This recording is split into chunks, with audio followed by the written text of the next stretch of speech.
Assalamualaikum warahmatullahi wabarakatuh. Nama saya Faisal Ayub dari kelas 12 IPS 1 ingin mempresentasikan tentang tugas kasus pelanggaran hak dan pengingkaran kewajiban.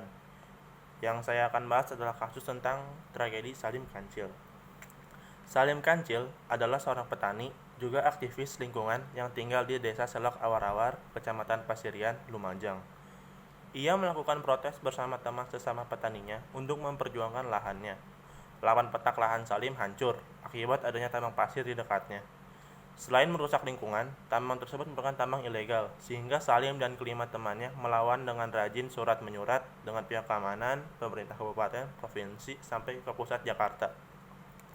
Tujuannya bulat, dirinya memperjuangkan hak hidup sebagai warga negara Indonesia. Apalagi, apa yang menimpa dirinya juga sama dengan warga pemilik lahan di lokasi tambang ilegal tersebut. Dalam aksinya, ia mendapatkan berbagai ancaman dan intimidasi. Kemudian, Salim Kancil melaporkan intimidasi dan ancaman pada petani yang menolak tambang kepolisian sektor Pasirian, yang kemudian diteruskan ke kepolisian Resor Lumajang.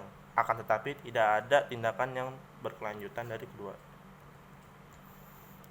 Pada 26 September 2015, Tosan, rekan Salim, memulai aksi pada pukul 7 pagi dengan menyebar sebaran aksi damai tolak tambang di depan rumahnya bersama imam. Kemudian, ada satu orang yang melintas dan membaca selebaran tersebut sambil memarahi Tosan dan imam. 60 menit kemudian atau 1 jam, Salim didatangi oleh puluhan orang di rumahnya. Ia diseret ke balai desa dan dianiaya hingga meninggal dunia.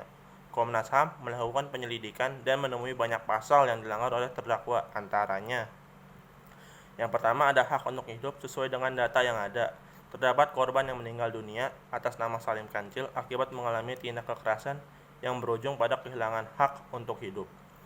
Berdasarkan hal tersebut, maka telah terjadi pelanggaran terhadap hak untuk hidup yang merupakan hak yang tidak dapat dikurangi dalam keadaan apapun.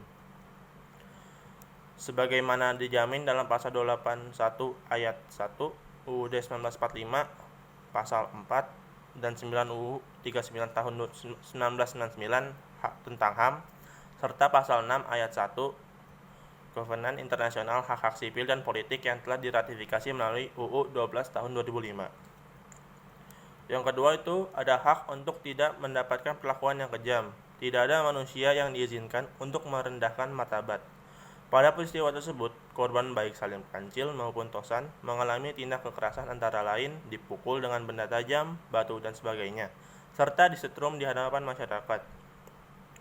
Berdasarkan hal tersebut, telah mengakibatkan terjadinya pelanggaran HAM sebagaimana dijamin pasal 33 ayat 1 UU 39 tahun 1999 tentang HAM. Lalu pasal 7 UU 12 tahun 2005 tentang pengesahan Kovenan Internasional Hak-Hak Sipil dan Politik, dan pasal 16 ayat 1 UU 5 tahun 1998 tentang pengesahan konvensi menentang penyiksaan dan perlakuan atau penghukuman lain yang kejam, tidak manusia, atau merendahkan martabat manusia. Yang ketiga, ada hak untuk tidak ditangkap secara sewenang-wenang pada saat peristiwa. Korban Salim Kancil dilakukan penangkapan oleh sejumlah orang yang tidak mempunyai kewenangan dan kapasitas untuk melakukan penangkapan, sehingga terjadi tindakan penangkapan secara sewenang-wenang. Hal tersebut telah mengakibatkan terjadinya pelanggaran HAM, khususnya hak untuk tidak ditangkap secara sewenang-wenang sebagaimana dijamin dalam pasal 34 dan 9 ayat 1 UU 39 tahun 1999. Lalu yang keempat, ada hak atas rasa aman. Peristiwa ini telah menyebabkan rasa ketakutan dan kekhawatiran yang dialami oleh keluarga korban serta masyarakat sekitar, terutama bagi pembela HAM. Berdasar hal tersebut, maka telah terjadi pelanggaran hak atas rasa aman sebagaimana dijamin pasal 28G ayat 1 UUD 1945 dan pasal 30 UU 39 tahun 1999 tentang HAM. Yang kelima, ada hak anak dalam peristiwa kekerasan tersebut. Pelaku melakukan tindakan kekerasan di depan anak Salim Kancil yang berusia 15 tahun. Selain itu, dalam peristiwa kekerasan bertempat di kantor pemerintah desa Selok Awar-Awar dilakukan di depan sekolah PAUD.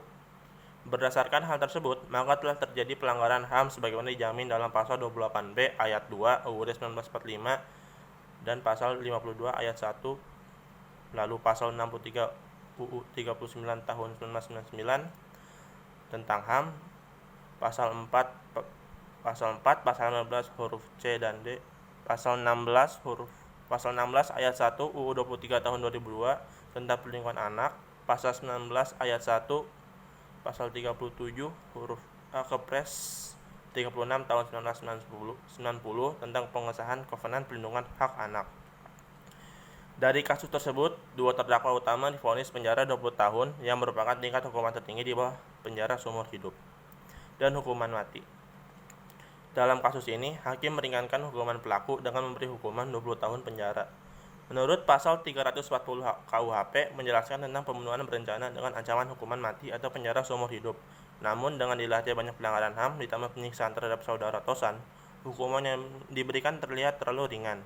Seharusnya kasus seperti ini bisa dijadikan contoh agar para mafia tambang jera untuk melakukan hal yang sama di kemudian hari. Sekian dari saya, kurang lebihnya mohon maaf. Assalamualaikum warahmatullahi wabarakatuh.